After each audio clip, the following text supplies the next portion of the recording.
மரியாதைக்குரிய அரசியல் கட்சிகளினுடைய தலைவர்களே, தமிழீழ அமைப்புகளின் தலைவர்களே, இந்த நிகழ்ச்சியிலே வந்து பங்கேற்றிருக்கின்ற தமிழீழ உணர்வாளர்களே,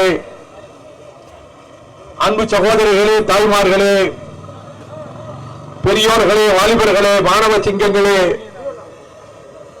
பத்திரிகையாளர்களே, தொலைக்காட்சி ஊடக நண்பர்களே, ஒரு வெற்றி கிடைத்து விட்டது. நேற்று இரவு 7 மணி அளவில் யாழ்ப்பாணத்தில்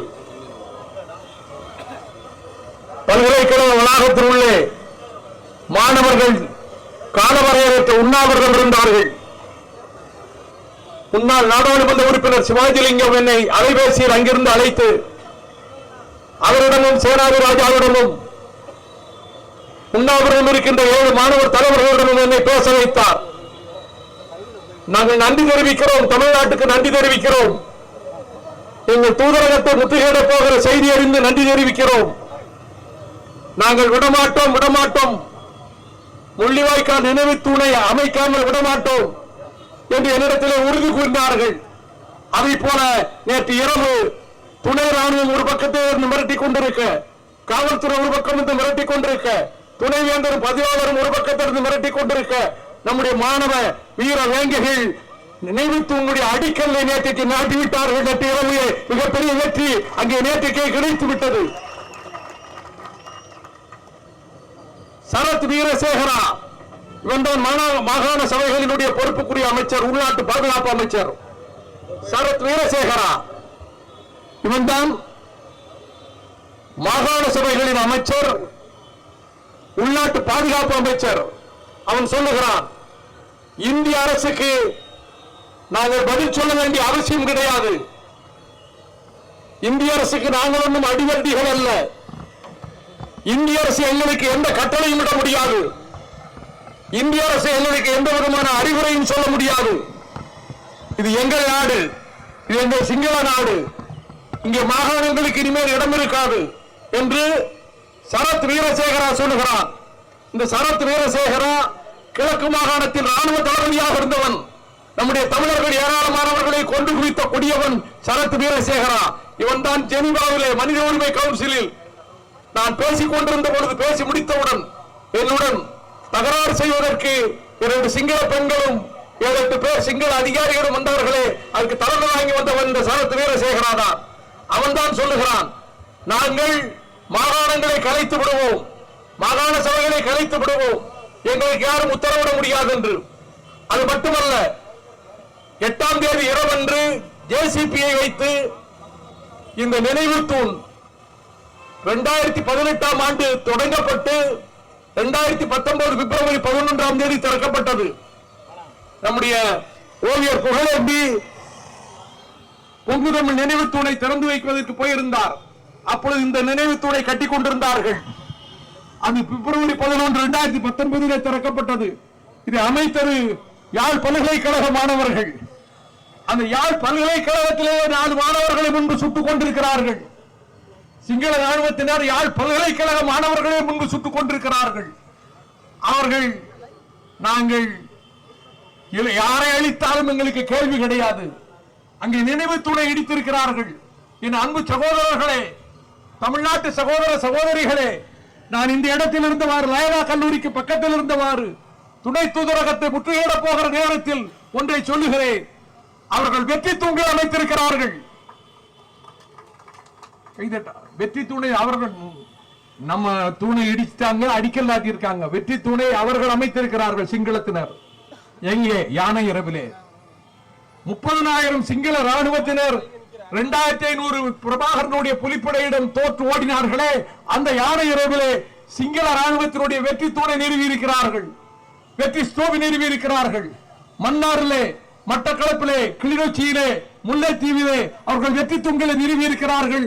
சுற்றுலா பயணிகளை அழைத்துக் கொண்டு போய் எங்கள் ராணுவ வெற்றியை பாருங்கள், தமிழர்களை அழித்து விடுதலை புலிகளை அழித்த எங்கள் வெற்றி தூணை பாருங்கள் என்று கொண்டு போய் காட்டுகிறார்கள்.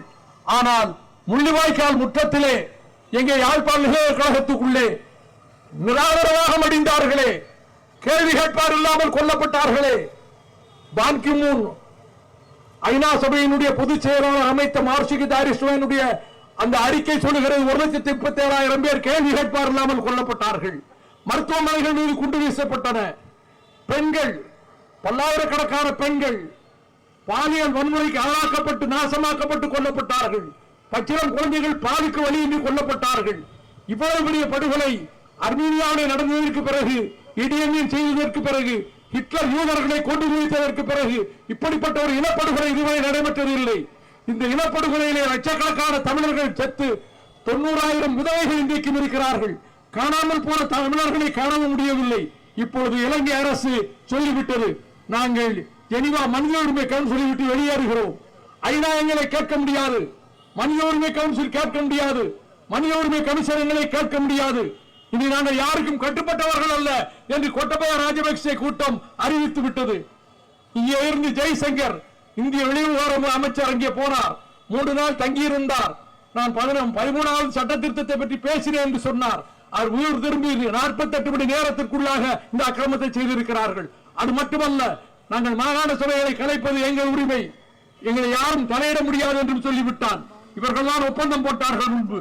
இவ்வளவு கொடுமைகள் நடைபெற்று நம்முடைய குழந்தைகள், தாய்மார்கள் நிராதரவற்றவர்களாக கொல்லப்பட்ட போது இங்கே முத்துக்குமார் தீ குளித்தான், தன்னைத்தானே வேக வைத்துக் கொண்டான், தன்னைத்தானே நெருப்புக்கு தந்தான். 19 தமிழர்கள் தங்களை நெருப்புக்கு ஈகம் செய்தார்கள். அந்த ஈகம் என்னாயிற்று? நம் நெஞ்சிலே பறந்து கொண்டிருக்கிறது. அந்த நெஞ்சிலே பறந்து கொண்டிருக்கிற நெருப்பிலே ஒரு பொறி அங்கே யாழ்ப்பாணத்திலே பல்கலைக்கழக வளாகத்திலே நடைபெற்ற சம்பவம் கந்தக கடகிலே விழுந்த பொறியை போல விழுந்திருக்கிறது. அங்கே மீண்டும் தமிழர்கள் உணர்ச்சி பெற்றவர்களாக, உணர்ச்சி உள்ளவர்களாக, நடந்த கொடுமைகளை மறக்க முடியாதவர்களாக திரண்டு விட்டார்கள். ஆகவே இந்த காலகட்டத்தில் இந்திய அரசு வஞ்சகம் செய்கிறது. இந்திய அரசு அது மட்டுமல்ல, அவர்கள் மாணவர்கள் தடுக்க போன மாணவர்கள் மீது பதிவாளர் ஜேசிபியை விட்டு மேலே ஏற்று என்று சொல்லியிருக்கிறார். அவர்களை துணை ராணுவம் ஸ்பெஷல் ஸ்ட்ரைக்கிங் போர்ஸ் அமைத்து அதை கொண்டு அந்த ஸ்பெஷல் ஸ்ட்ரைக்கிங் போர்ஸை வைத்துத்தான், அதிரடிப்படையை வைத்துத்தான் இந்த அக்கிரமத்தை அவர்கள் நிறைவேற்றி இருக்கின்றார்கள். அதை எதிர்த்து மாணவர்கள் கிளம்பியிருக்கின்றார்கள். அவர்கள் நம்மை நோக்கித்தான் பார்க்கிறார்கள். தாய் தமிழகத்தை, தாய்மொழியைத்தான் பார்க்கிறார்கள். தாயை பிள்ளை பார்ப்பதை போல பார்க்கிறார்கள். நம்முடைய கடமையை செய்வோம். நாம் ஒன்று திரண்டு எழுவோம். கட்சி, ஜாதி, மதம் இதையெல்லாம் மறந்துவிட்டு நம்முடைய மண்ணின் மைந்தர்கள், நம்முடைய ஈழ தமிழ் உறவுகள், நம் தொப்புள் கொடி உறவுகள், நம் ரத்த உறவுகள் என்ற உணர்வோடு நாம் பொங்கி எழுவோம். அப்படி பொங்கி எழுந்ததற்கு அடையாளமாகத்தான் இங்கே உனக்கு என்னடா வேலை, அங்கே எங்களை கொன்றுவிட்டு இங்கே துணை தூதரகத்துக்கு என்ன வேலை, நீ வெளியேறு, சென்னையை விட்டு வெளியேறு என்று சொல்கிறோம். இன்றைக்கு வெளியேற்ற முடியாமல் போகலாம், எங்களை போலீஸ் கைது செய்யலாம், எங்களை போலீஸ் கைது செய்து தூதரகத்துக்கு போக விடாமல் தடுக்கலாம். ஆனால் என்னை விட வேகமான வாலிபர்கள், என்னை விட உணர்ச்சி உள்ள வாலிபர்கள், என்னை விட உணர்ச்சி உள்ள மாணவர்கள் வருங்காலத்திலே பொங்கி எழுவார்கள். லட்சக்கணக்கிலே தமிழகத்திலே பொங்கி எழுவார்கள். அவர்கள் பொங்கி எழுந்து இந்த தூதரகத்தை அடித்து விரட்டுவார்கள். அந்த நாள் வரும். தமிழ் ஈழம் பாதுகாக்கப்படும். நன்றி, வணக்கம்.